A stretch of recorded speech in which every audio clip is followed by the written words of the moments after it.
Հարգելի ժողովուրդ, շատ շուտով մենք մեծ պատասխանատվություն ենք վերցնելու մեզ վրա։ Մենք պետք է միասին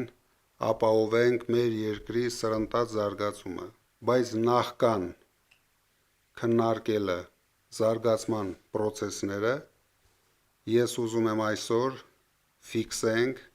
ինչ ենք մենք ժառանգում նախորդ ապիկար իշխանությունից։ Ժառանգում ենք կորսված երկրորդ հայրենիք։ Հայաստանի ինքնիշխան տարածքում օկուպացված տարածքներ Ադրբեջանի կողմից։ Արյունալի պատերազմի հետևանքով մի քանի անգամ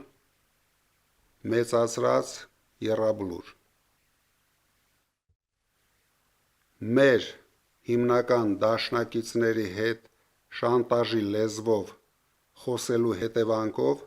բացարձակ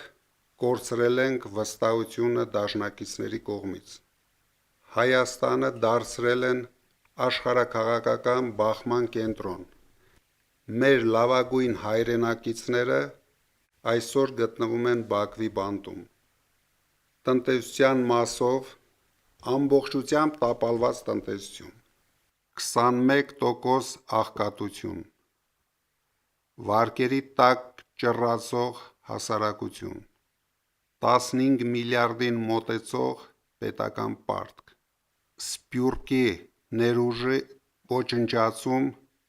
Հայաստանի տնտեսական դաշտում, իրավապահ մարմինների բռնությունների շնորհիվ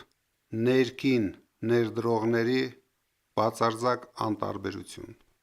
Իսկ ինչ ենք անելու մենք ապահովելու համար սրընթաց զարգացում։ Առաջին հերթին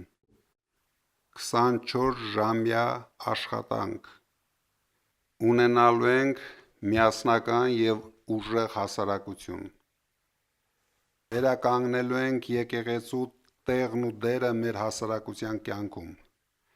Արդարությունը, արդարադատությունը, մարդասիրությունը գերակա է լինելու մեր կյանքում։